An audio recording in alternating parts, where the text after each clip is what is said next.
Where you at? Right. Yeah, he kept calling. In the parking lot with who? He kept calling. It's crucial. So she probably got a black eye when she got home. Nah, because he was down Friday too. He saw me and dipped. What? See, this is insanity. That's insanity. That's insanity. It's like, so where's the forgiveness? But do you forgive her? Yeah, I don't care. And this is the point I was trying to make. When other things come into your life, the things on the back burner for a reason. When new events come up, the old things roll back, and I just don't care. I don't care. Wow. I guess you can call that forgiveness because I don't care. Can I share mine?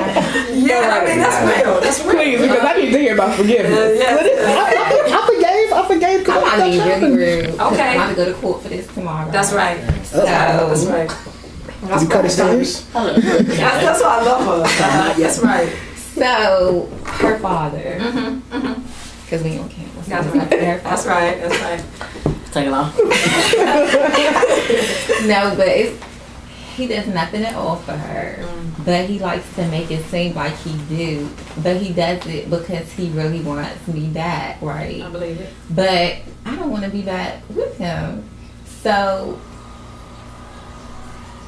when you see him tomorrow, it's like I forgive him, but like, you know how he is. Like the lies, he is so convincing. He's a crazy person. I never met a he's like he's pathological. No, it's like lifetime worthy. He like no, like lifetime crazy. He lie about small like things. that type of crazy. He lies about he lied. Like he lied. Like when there's no reason to lie, he still like he lied. He used to tell me I sent her money last week. Like lies, like stuff that can't be like he true. Like but he's lying to make you feel a certain way. About. But I mean, like, does he lie about like small things? Like, what time is it? It's 4 o'clock. No, yeah, like ridiculous. He's like habitual. Like he's I never. Then that person might not be right in the head. Off my pages. I had to block my Instagram because he was he was writing on my pictures, like, and goes to my friends' pages, as you can see. Like he used to write us all the time. Like he used to. I don't know why Christine is crazy. She won't talk to me. I just love her. Like I mean, all of us. All of us. Like I just don't understand. Like I do right by her. I take care of my daughter. I have a paperwork. That's what I'm saying. That's what you're going to court for. But I'm going to court. You gotta get a digital restraining order. But my thing is, how do I forgive him? But it's a continual. He's still lying. And his actions are the same. So how you need to ask God for a lightning. I don't Let's talk about that. It sounds like somebody needs to take it out. Like I don't. People think about it. Like if let's just say you're in a relationship and that person cheats on you and then you forgive them and they keep cheating on you and then you keep finding phone numbers and then what do? How do you forgive somebody who's still doing it? I just leave you. Right, but you still got to deal with it. You still got to process. You still got to process that because particularly if you have somebody else involved, you got a little one connecting y'all. Right. You can't just like. You can't do that. Exactly. She's gonna have questions when she grew up. Where's my dad? Right. Blah blah blah. And then that's my other thing. I don't want her to come to me later and say, "Oh, you kept me from my family." That's right. And that's so. I still have to be a reality. bigger person and let her go and see them. That's a reality. That's a reality. But one thing that I will not do, maybe so I don't, because I just think that he's like a crazy person. But if you I do not give her to him. Right. So I'm saying. I think all do supervised visits, even with the family, because that craziness comes from somewhere. That's all I'm saying. That craziness comes from somewhere. Supervised all the way around. Crazy is genetic and crazy is contagious. It comes from somewhere. You can say that, but you cannot do that. No, I mean I know. That's right. I cannot do that because I know she loves to go. And she cries. Like she really cries. I want my other grandma. I want to see my daddy. Like I cannot tell her no. You cannot go because I had my own feelings. And if I felt like it was that deep and I should not let my child go, and it's really that, then I would not let her go. That's right. And I mean, that's the reality. That's the reality of it. That's a real life situation. How do you forgive him after what has he done? So you have to forgive him for what? The lies. You have to forgive. He deceived you. For the continual lie. Yeah. Like for stalking your friend. I mean, how do you do that? I was like all of that. Like I had to get my voicemail cut off at work. They didn't want to press charges on him. My job was on the press charges. He's a lunatic. Yeah. Okay. He probably Like, I'm not being dramatic. He's really correct. Yo, he probably doesn't help. He probably got intervention. I had to block him. At that point, you know, you might have to. You can limit your contact with him. You can't get crazy attention. That is something you have to pray about, because there is a link forever. Right. Until he dies. Well, then you just have to speak. You see what I'm saying? So if you do, because you know you can't deny baby her family, because then she's gonna resent you. Mm-hmm. There's still a way that you can forgive him. You just come to grips that he's crazy. He's crazy. That boy. Right. And when I know you crazy, it's easy for me to forgive you when you crazy. Now, if you're trying to do me physical harm, I can get the police and everybody. But if I know you have a pathology. He is a pathological liar. He has some other things. That's not, you know, I don't even take that personal. Don't even take that personal, because you've done everything that you're supposed to. You attempted to love him. You are still attempting to allow your child to see him. But what you have to do is now you have to make sure that there's nothing in your heart, and it's not going to happen overnight. You have to make sure there's nothing in your heart that will hinder your relationship with God. And I tried, but it's like when I'm the one struggling, I'm the one doing everything for her, and I see a comment like my child doesn't want for anything. The curse words. I know they want to come up. I know they want to. Yeah, the people thought they thought I had backslid that day on Twitter because he was. Oh no, you don't at me, honey. You don't at me with foolishness. That was that day? Yeah, you don't at me with that foolishness. No, you don't at me with the foolishness. No, you don't come at me with the foolishness. Yeah, you know, and you just make sure you keep your paperwork on him and look over your shoulder and stuff. You know what I'm saying? When you get in your car, and you pray that God can continue to protect you and do what needs to be done to make sure you and your baby are safe. So I'm not saying, just be on, you know, well, that girl, that's her daddy. You still got to do.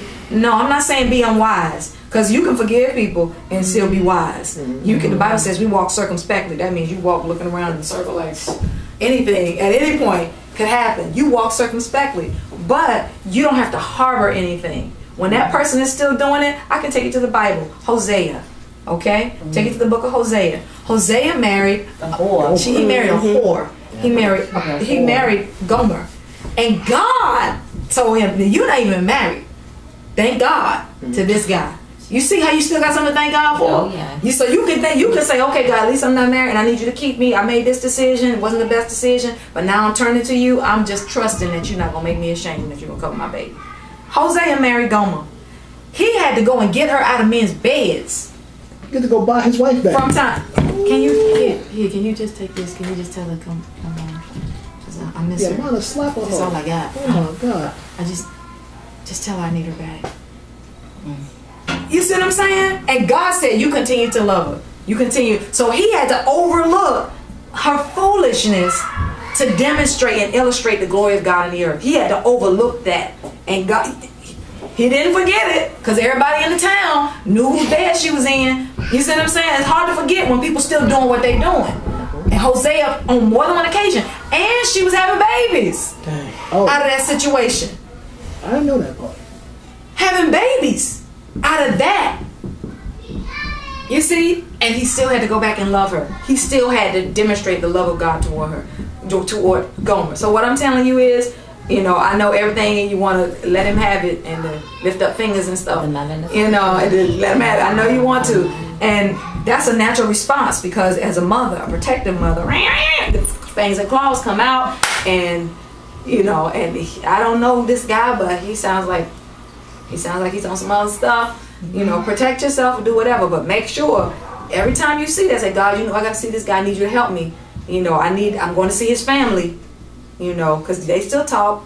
That's the nature of family. You know, they still talk. They still whatever. But that's a direct link, and you don't want them doing stupid stuff like, I don't want to get into that, but families do stuff because that's their boy. That's their people.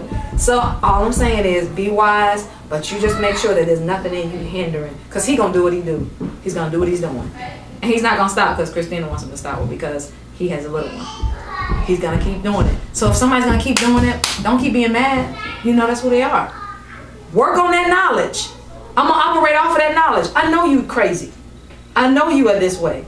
But now that I know that, I know how to deal with you. I know I need to take you to God, and Lord help me so I don't cuss this fool out every time I see him. You know what I'm saying? And then he's pulling friends. He's doing things to get at you. I block them. You gotta block them on everything. Yeah, you gotta block, delete, all kinds of stuff. Like all my friends, my brothers, like everybody, he would. If he knew we were friends, he would find hatred to get to you. He would. Is that crazy? No, he would. So and see, because the Bible says, the Bible doesn't say forgive saved people. Forgive all saved people because I saved you. He doesn't say forgive all sane people. He says forgive those. That digital restraining order. And that those could be anybody. It could be your mama, your estranged father. Could be a lunatic boyfriend, ex-boyfriend, ex-everything. It could be a mother who just was never there for you. And you wonder why you have all these failed relationships because you don't have any. You trying to figure out why your social skills are in the toilet because you just didn't have that kind of nurturing that you needed to have a healthy relationship. People can hold stuff. And he's saying, God never said you could only forgive these people, the saved ones. He said you got to forgive everybody. Why? Because he forgave you. And but how do you like? I mean, yeah, I guess. But I just feel like, I don't know. You feel like you forgive somebody, we all have but there are sticking points. That's real. That's real. But there is a residue left from. The residue. You know what I mean? Like, I forgive you because, that's you know, the for example, if someone, you know, one of your friends talks to your dude or whatever, and it's kind of like you get saved, so it's just like, whatever. Right. But I would never trust you. Because, why would you do that? Because you breached my trust. So it's like, you get what I'm saying? Like, it's like, I forgive you because that situation is over and done with, but I will always look at you as a liar. I will always look at you as a deceiver. That's not unforgiveness, though. That's just you being aware. And you know, and if that person, let me put it this way: if that person was in a car accident, would you help them? Of course, that's just my nature. So if that person was in dire need or something happened, what they needed to buy $100, would you give it to them? Yeah. Nope. I would like. I think if I have it, like you got it. Like it's not a thing that I don't forgive you, but it's just like I think sometimes we think forgiveness means because I forgive you that the relationship goes back to what it was, and that's not. Mean that. You know what I mean? Like I feel like, oh yeah, I forgave you, but you're still a liar, and I only keep you close so I can watch you. You're not really my friend. There was, you know what I mean? Like, and there's nothing wrong with having that information. And I think how we respond honestly to those people. Because man looks on the outward appearance, but God looks at the heart. If you truly and honestly respond to somebody with love and walk in love after that person has burnt you, God has justified you. You see what I'm saying? And then you don't have to be back buddy. There's somebody I was this tight with. I mean, so much. I was giving this fool half my perm. You know what I'm saying? When I had this one, a long time ago when I had a perm, I was giving her half my perm because she didn't have no perm, and I was like, "Listen, I'll take half and just keep it thin, you know, just put it on the edge, just get to the scalp real good." You know, he's working out. I was giving her half my perm. That's how tight we were. You know, I was preparing that. You know, she was in a relationship. She was asking me stuff, and we were working stuff out together. And she stabbed me straight in my heart. She didn't even get me in the back. She got me right here. She betrayed me. What she did? Girl, I wish I had time to even enumerate the whole thing, but it's a long story. What time? Tell me what time it is. 8:45. Because it whatever. I just she got me, and when she got me, I really thought I was going to jail. I did. I thought I was going to jail because my aim, my sole purpose for living that day when I found out was to ruin her life and to kill her. Gotta call a chief slapper because I had invested my love, my heart, my perm, my money. You know what I'm saying? My friendship. You know, my secrets. When you go out on a limb like that and you trust people like that, and when they get you, it's all bets are off. That's your first natural response. You know, and it took somebody really grabbing my neck and saying, "You cannot do that. You cannot." Peeling out in my car, you know, people calling, making phone calls, and you better get her out of there because Keisha was on her way, and we couldn't stop her. And you know, my mama, all in, like everybody was involved. It was terrible. It was absolutely terrible. But I saw red that day, and the Lord told me that I had to forgive her. And I cried just because I had to forgive. I said, "Well, I got to be the one. I didn't even do anything. Why do I have to be the one to forgive her?" And he broke it all the way down. I forgave you. You did X, Y, and Z. It may not have looked like you did this, but you did the exact same thing to that person over there. That's how it felt to them, what you did. And you were just doing some stuff in passing. But it was betrayal to another person. You did that to me. You betrayed me. You told me you weren't going to do that again, and you did it again. And literally, this is me driving. I'm on, I don't know if it's I was going to Rockville. And I was upset. Very, very upset. I mean, I was ready to throw everything away. I was ready to throw it all away for one moment of getting you back. Because I let you in. When you let people in, and you give them everything you got, those are the people that can really just cut that whole thing out and put it on the table and stomp on it. And I was really upset.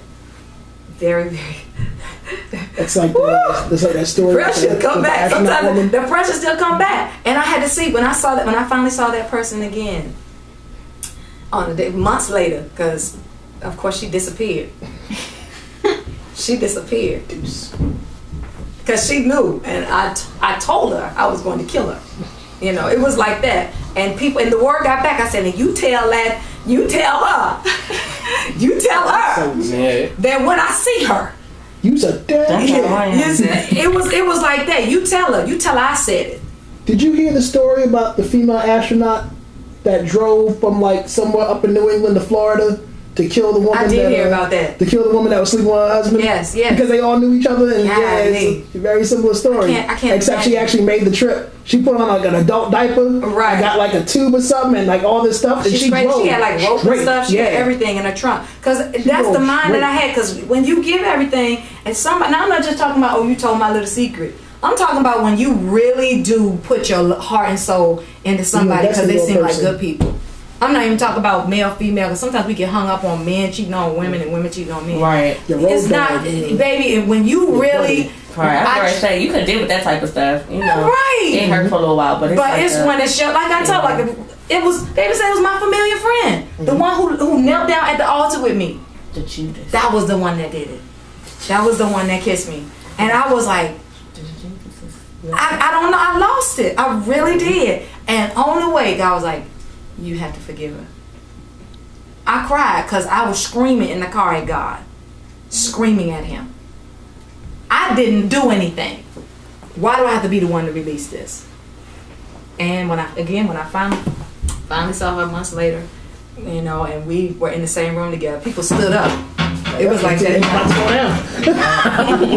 They didn't want to get hit with their chest. It was like, no, because I had prayed, but again, the pressure was, the heat was coming up, and she was walking all mousy. I was like, so when you can hear your heart beating in your head, you know. I'm not like hitting her head, but I had a little bit more control enough to be able to sit down in the room with somebody else, and they tried to try to talk with me a little bit, saying, you know, they were trying, and I just told them to shut up, you know, just don't say anything. I didn't come here for your counseling.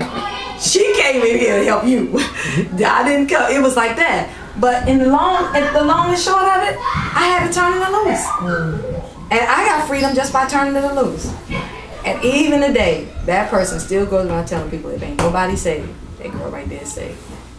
I know she's saved. She never tells them how she knows. Because people come and say, you know what so-and-so said about you? I said, I just nod my head. And when I get in my car, I've learned that every time I see that person, that means I'm close to something that God is about to bless me with. Because He told me on that same trip, He said, I'm going to compensate you for that. I will compensate you for it. The word compensate is what He said. He said, I will. I'm going to pay you back for that. Just because you had self-control. I'm going to pay you back. Let me process this. And I promise, I don't know where the police were that day, but I was hitting it around 495. And he said, I'm going to pay you for it. And every single time I see that person, right after I see her, there's a blessing. God blesses me with something. A door opens up, right? So when I've just learned that when I see that person, I get excited. Hi, how you doing? I'm fine. Like a walking. Every time I see her, and this is the last time I saw her, I actually sat down and had a conversation with her. Oh wow. And the conversation was like 30 minutes, a 30-minute conversation. And at the end of the conversation, she said, you know, if I could do it all over again, I'm so sorry. I said, I know. Let's just leave it alone. Don't start talking about it. You see what I'm saying? It was like, just don't.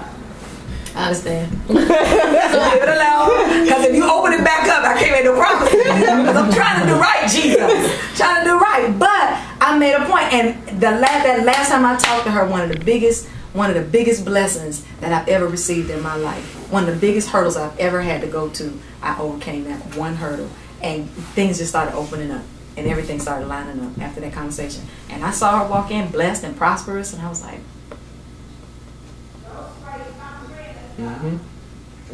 prosperous, blessed. She looked good, so she wasn't broke now, because you know you would get some satisfaction. They were busted, and you walked in. She was cute, and she was a nice pocketbook. She was dressed, and I was like, she had a nice